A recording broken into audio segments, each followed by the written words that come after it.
পদার্থবিজ্ঞানের আজকে যে বিষয়টা নিয়ে আলোচনা করব সেটা হলো পদার্থবিজ্ঞান দ্বিতীয় পত্রের তৃতীয় অধ্যায়, যার নাম হলো চলতড়িৎ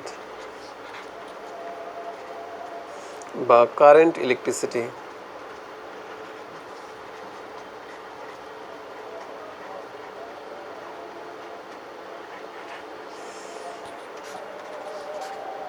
তো চলতড়িতের প্রথম যে টপিকটা নিয়ে আমরা আলোচনা করতে যাচ্ছি সেটা হলো রোধের উষ্ণতা সহগ।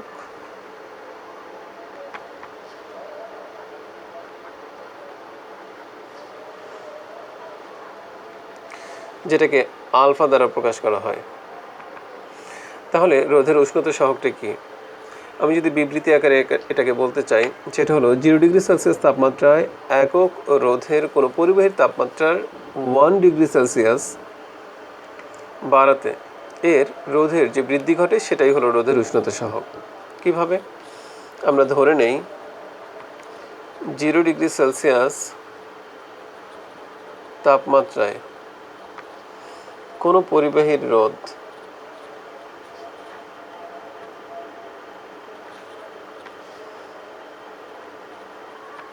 কত, এটাকে ধরে নিই আমি R0। এখন আমি এই 0 ডিগ্রি সেলসিয়াস তাপমাত্রা থেকে তাপমাত্রাকে বৃদ্ধি করব। কত তাপমাত্রা বৃদ্ধি? এখানে ধরে নিই আমি তাপমাত্রা বৃদ্ধি কতটুকু করেছি, ধরে নিই θ ডিগ্রি সেলসিয়াস বাড়িয়েছি। অতএব θ ডিগ্রি সেলসিয়াস তাপমাত্রায় রোধ কত হবে, এটাকে ধরে নিই আমি R θ। তাহলে যেহেতু পরিবাহীর ক্ষেত্রে আলোচনা করা হচ্ছে, অতএব তাপমাত্রা বৃদ্ধি পেলে তার রোধ বৃদ্ধি পাবে। তাহলে রোধের বৃদ্ধি কতটুকু হবে? সুতরাং রোধের বৃদ্ধি ইকুয়াল টু কি হবে? R θ minus R0।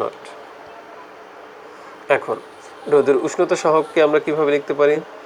সুতরাং আলফা ইকুয়াল টু হবে কি? রোধের বৃদ্ধি মানে হলো R θ minus R0 divided by R0 into theta. এখন এটার সংজ্ঞাটা কিভাবে দেওয়া যায়? একটু আগে যেটা বললাম সেটা হলো এই R0 মানে 0 ডিগ্রি সেলসিয়াস তাপমাত্রায় কোনো পরিবাহীর রোধ যদি হয় 1 ওহম, তার মানে এখানে এটাকে লিখব 1 ওহম, এবং ওই পরিবাহীর তাপমাত্রা যদি তুমি 1 ডিগ্রি সেলসিয়াস বৃদ্ধি করো, তবে ওই পরিবাহীর রোধের যে বৃদ্ধি ঘটবে সেটা কি? R θ মাইনাস R0, এই যে এখানে লিখলাম। তো এটা হবে কি? রোধের বৃদ্ধি। আর সেটা হবে কি? সেটাই হবে রোধের উষ্ণতা সহগ। তাহলে আমরা এখান থেকে লিখতে পারি আলফা ইকুয়াল টু কি? রোধের বৃদ্ধি। অ্যাকচুয়ালি রোধের কতটুকু বৃদ্ধি পেল সেটাকেই কিন্তু বলা হচ্ছে রোধের উষ্ণতা সহগ। কখন? যখন 0 ডিগ্রি সেলসিয়াস তাপমাত্রায় কোনো পরিবাহীর রোধ থাকে 1 ওহম এবং ওই পরিবাহীর তাপমাত্রা যদি 1 একক বৃদ্ধি পায়, তবে তার রোধের যতটুকু বৃদ্ধি পাবে সেটাকেই আমরা বলবো রোধের উষ্ণতা সহগ আলফা। এখন আমরা এখান থেকে ম্যাথমেটিক্স প্রবলেম সলভ করার জন্য আমরা একটা ইকুয়েশন বের করে নিতে পারি। সেটা কি? R θ minus R0 equal to কি? Alpha R0 into theta. R θ equal to কি? R0 plus alpha R0 into theta. সুতরাং R θ ইকুয়াল টু কি হবে? ইকুয়াল টু হবে R0টাকে আমি কমন নিয়ে নিতে পারি, তো 1 প্লাস আলফা ইন্টু থিটা। এটাকে একটা সমীকরণ দিয়ে রেখে দিই, কারণ এটা আমাদের ম্যাথমেটিক্যাল প্রবলেমগুলি সলভ করার জন্য কাজে লাগবে। তাহলে এখানে আমরা যে বিষয়টা জানলাম সেটা হলো R θ। তাহলে এই প্রবলেমটা আমাদের, এই ইকুয়েশনটা আমাদের কাজে লাগবে। এখানে কি কোনটা কি আমি একটু বলে দিচ্ছি। সেটা হলো R θ মানে কি? θ ডিগ্রি সেলসিয়াস তাপমাত্রায় কোনো পরিবাহীর রোধ। R0 কি? 0 ডিগ্রি সেলসিয়াস তাপমাত্রায় কোনো পরিবাহীর রোধ। আলফা কি? রোধের উষ্ণতা সহগ। আর θ কি? তাপমাত্রা বৃদ্ধি, কতটুকু তাপমাত্রা বাড়ানো হলো। এখানে যদি বলা হয় যে রোধের উষ্ণতা সহগের এককটা কী হবে, খুব সহজেই তুমি এখান থেকে বুঝতে পারছো যে আমি এখান থেকে এককটা একটু নির্ণয় করে দেখাচ্ছি, কারণ এগুলি নৈমিত্তিক প্রশ্নে চলে আসে। তো আলফা ইকুয়াল টু কি আর থিটা মাইনাস আর নট, মানে কি এটা রোধের পরিবর্তন নির্দেশ করছে, অতএব রোধের পরিবর্তনের একক কিন্তু রোধই, যার একক ওহম। আর এখানে আর নট 0 ডিগ্রি সেলসিয়াস তাপমাত্রায় রোধ, যার একক হবে ওহম। আর এখানে থেটা, থেটাকে তুমি চাইলে ক্যালভিনে অথবা সেলসিয়াসে রাখতে পারো, তো আমি এখানে ডিগ্রি সেলসিয়াসে রাখলাম। অতএব এর এককটা কি আসে, ওহম ওহম কাটা গেল, ডিগ্রি সেলসিয়াস ইনভার্স 1। অথবা তুমি যদি এটাকে ক্যালভিনে প্রকাশ করতে তাহলে পার ক্যালভিন লিখে দিতে পারতে। তো এভাবে করে আমরা এর একক এবং রোধের উষ্ণতা সহগের সাথে রোধের একটা সম্পর্ক নির্ণয় করতে পারি, এবং এই সম্পর্কটাকে ব্যবহার করে আমরা এখন বিভিন্ন ম্যাথমেটিক্যাল প্রবলেম সলভ করতে পারবো। যেমন আমি এখানে একটা প্রবলেমকে লিখে রেখেছি। প্রথম যে প্রবলেমটা আছে সেটা হলো 0 ডিগ্রি সেলসিয়াস তাপমাত্রায় কোনো পরিবাহী রোধ দেওয়া আছে 100 ওহম, এবং 50 ডিগ্রি সেলসিয়াস তাপমাত্রায় রোধ কত তোমাকে বের করতে হবে। রোধের উষ্ণতা সহগ 3 × 10⁻⁵ ডিগ্রি পার সেলসিয়াস। তাহলে আমরা যেটা জানি সেটা হলো আর থিটা ইকুয়াল টু কি, ইকুয়াল টু হলো R naught into 1 plus alpha into theta. এই ইকুয়েশনটা আমরা জানি।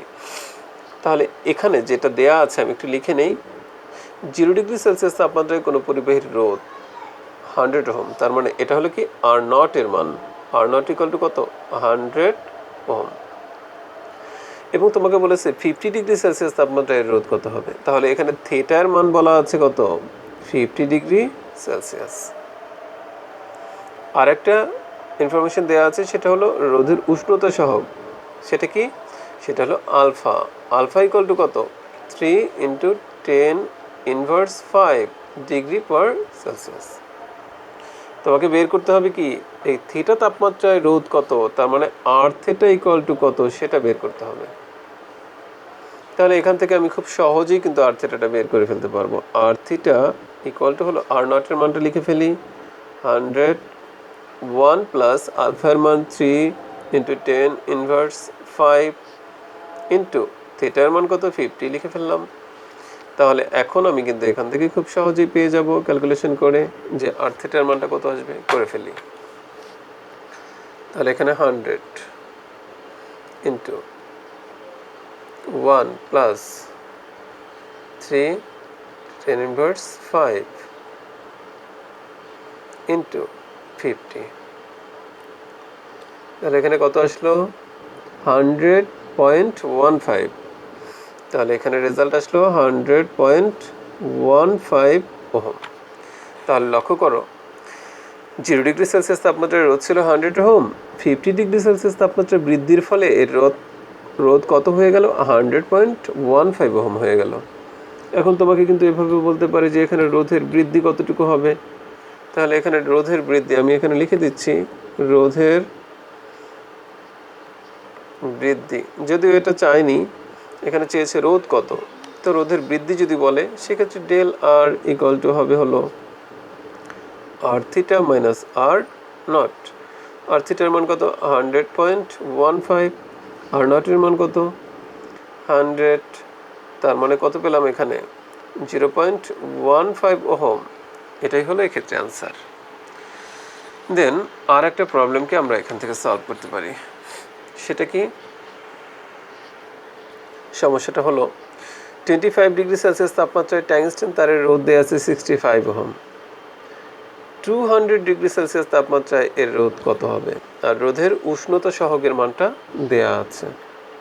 তাহলে এখানে লক্ষ্য করো তাপমাত্রা দেওয়া আছে কয়টা, দুইটা, সেটা কত 25 ডিগ্রি সেলসিয়াস একটা আর 200 ডিগ্রি সেলসিয়াস একটা, কিন্তু রোধ দেওয়া আছে একটা। তাহলে এখানে আমি কয়েকটা জিনিসকে একটু ধরি। এখানে থিটা 1 ইকুয়াল টু কত 25 ডিগ্রি সেলসিয়াস, এবং এই থিটা 1 তাপমাত্রায় ট্যাংস্টেন তারের রোধ দেয়া আছে কত 65 ওহম। তাহলে এটাকে আমি ধরে নেব এই তাপমাত্রায় রোধ আর থিটা 1 ইকুয়াল টু কত 65 ওহম। দ্বিতীয় ক্ষেত্রে আর একটা তাপমাত্রা দেওয়া আছে কত 200 ডিগ্রি সেলসিয়াস, এটাকে আমি ধরবো কত থিটা 2। থিটা 2 ইকুয়াল টু কত 200 ডিগ্রি সেলসিয়াস এই তাপমাত্রার রোধ কত সেটা তোমাকে বের করতে হবে। তার মানে আর থিটা 2 ইকুয়াল টু হোয়াট? আর কি দেয়া আছে? ট্যাংস্টেনের রোধের উষ্ণতা সহ এখানে আলফা ইকুয়াল টু দেয়া আছে কত? 4.5 ইন্টু 10 ইনভার্স 3 ডিগ্রি পার সেলসিয়াস, এটা দেয়া আছে। তো এখানে কিন্তু আমরা জানি না যে 0 ডিগ্রি সেলসিয়াস তাপমাত্রায় ট্যাংস্টেন তারের রোধ কত ছিল। তাহলে আমরা ধরি 0 ডিগ্রি সেলসিয়াস তাপমাত্রায় ট্যাংস্টেন তারের রোধ কত লিখব? Are not. এটা কিন্তু আমরা জানি না, এই জন্য আমরা আর নটই ধরে নিলাম। আচ্ছা, এখন প্রথম ক্ষেত্রে আমরা দুটো ক্ষেত্রকে বিবেচনা করব। প্রথম ক্ষেত্রে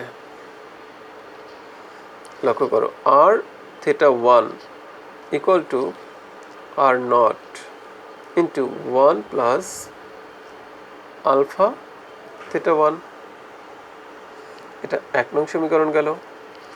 দ্বিতীয় ক্ষেত্রে আর থিটা 2, যেটাকে বের করতে হবে, এটা আমরা জানি না, R naught into 1 plus alpha theta 2, এটাকে 2 নং সমীকরণ দিয়ে দাও।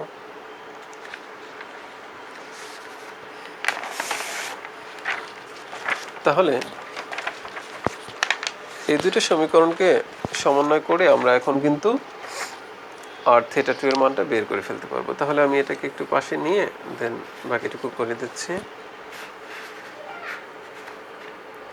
1 নংকে 2 নং দ্বারা বা 2 নংকে 1 নং দ্বারা ভাগ করি, তাহলে আমাদের আর থিটা 2টা উপরে থাকবে, যেটা আমাদের দরকার। 2 নংকে 1 নং দ্বারা ভাগ করে দিব। তাহলে সেটাকে আমরা কিভাবে লিখতে পারি? এখানে আসবে R theta 2 divided by R theta 1 equal to উপরে R naught into 1 plus alpha theta 2, নিচেও R naught into 1 plus alpha theta 1, then R theta 2 divided by R theta 1 equal to R নটকে বাদ দিয়ে দিতে পারি 1 plus alpha theta 2 divided by 1 plus alpha theta 1। এখন এখান থেকে আমি জাস্ট আর থিটা 2টাকে রেখে দেব। ইকুয়াল টু হবে কি? ইকুয়াল টু হবে R theta 1 into 1 plus alpha theta 2 divided by 1 plus alpha theta 1।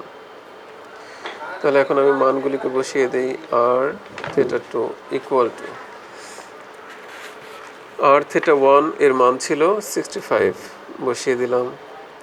1 plus alpha এর মান ছিল 4.5 ইন্টু 10 ইনভার্স 3 ইন্টু থিটা 2 এর মান ছিল 200 ডিগ্রি সেলসিয়াস। 200 লিখে দিলাম। হর হিসেবে আসবে হলো 1 plus alpha 4.5 into 10 inverse 3 into theta 1 এর মানটা আসবে কত? 25। তাহলে এখান থেকে আর থিটা 2 এর মানটা আমি বসিয়ে ফেলি, ক্যালকুলেশন আসছি। তাহলে এখানে প্রথমে আসবে 65 bracket 1 plus 4.5 3 inverse 3 into 200 bracket fill up, আসে হর 1 প্লাস 4.5 ইন্টু 25। আচ্ছা, ওকে, ঠিক আছে। তাহলে এখানে আমরা এখন ইকুয়াল চাপি। কত আসলো? 111.011236 তো ওহম। তাহলে লক্ষ্য করো, এখানে কিন্তু আমাদের প্রশ্ন করা হয়েছিল যে 200 ডিগ্রি সেলসিয়াস তাপমাত্রায় এর রোধ কত হবে। তাহলে 200°C তাপমাত্রায় এর রোধ হবে হলো 111.011236 ওহম। তাহলে অ্যান্সারটা পেয়ে গেলাম। তো এরপরে আমরা আর একটা অঙ্ক সলভ করব, সেটা হলো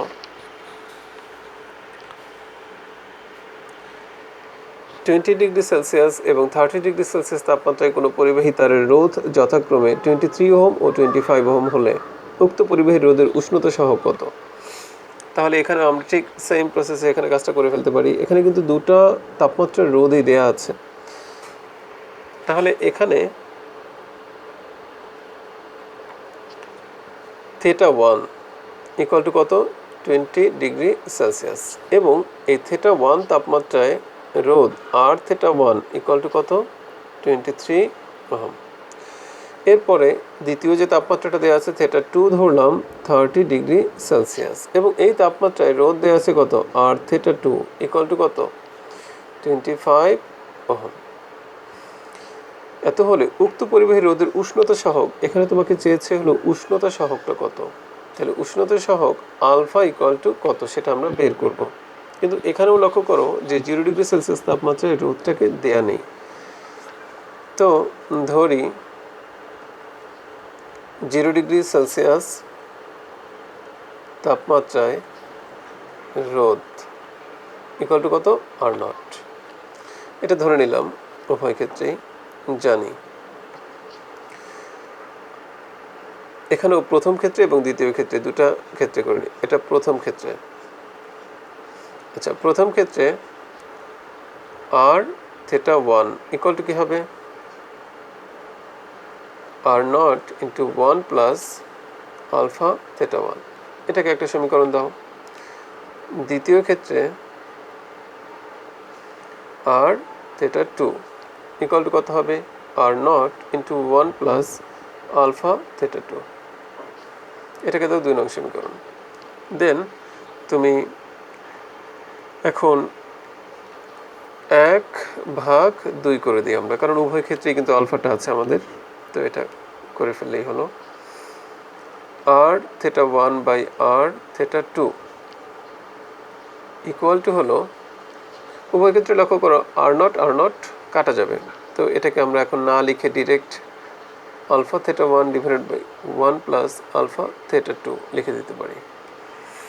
এখন কি করব? যেহেতু আমাদের আলফাটা দরকার, কাজে এটাকে গুণ দিয়ে দেব, আর গুণন করে দেব উভয় দিকে।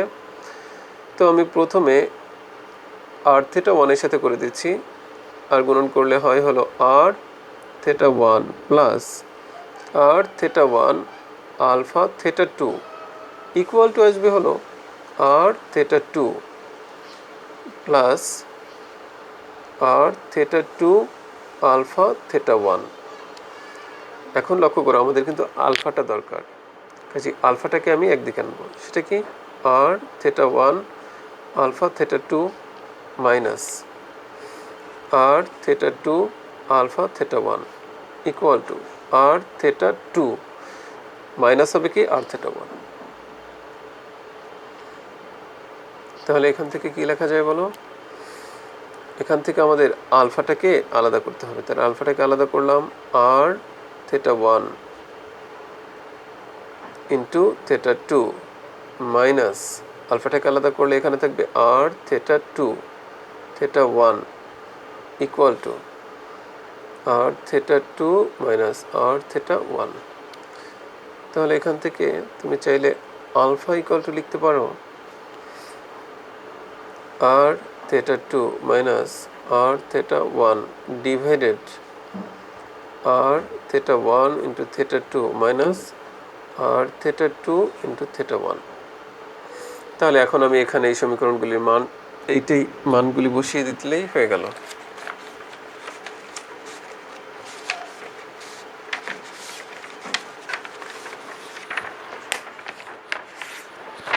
তাহলে আমি এখন এখানে মানগুলি বসিয়ে করে ফেলি।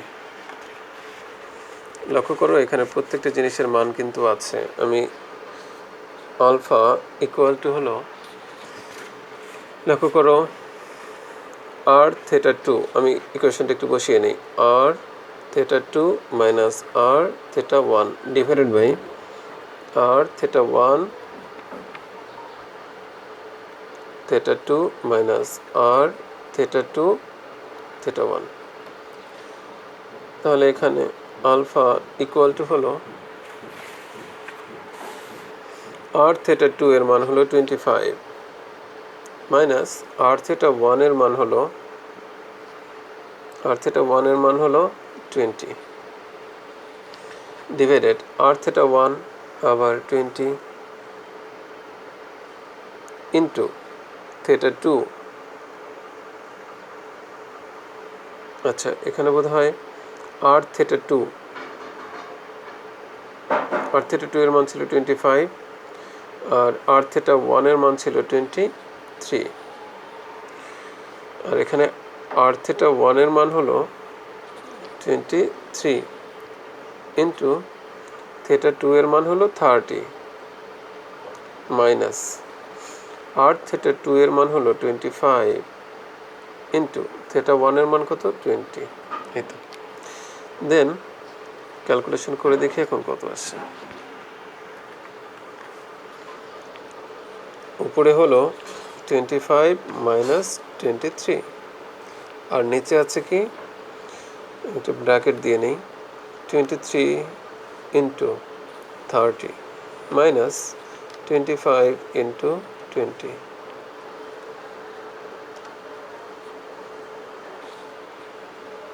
এখানে আসলো 1.052 ইন্টু 10 ইনভার্স 4 পার ডিগ্রি সেলসিয়াস। এটাই হলো রোধের উষ্ণতা সহগ। তাহলে এখানে প্রশ্নটা কি ছিল, উক্ত পরিবাহী রোধের উষ্ণতা সহগ কত? তো সেটা আমরা পেয়ে গেছি 1.052 ইন্টু 10 ইনভার্স 4 পার ডিগ্রি সেলসিয়াস। তাহলে এই হলো আমাদের রোধের উষ্ণতা সহগ সংক্রান্ত টপিক। তো আশা করি তোমরা প্রত্যেকেই বুঝতে পেরেছ, এবং আসলে টপিকটা মোটামুটি গুরুত্বপূর্ণ। তো তোমরা প্রথম থেকেই ভালোভাবে শুরু করো, তাহলে বেসটা বা বেসিকটা যদি ভালো থাকে, পরবর্তীতে এরপরে যে টপিকগুলো নিয়ে আলোচনা করব সেগুলো বুঝতে আরও সুবিধা হবে আশা করি। ধন্যবাদ সবাইকে।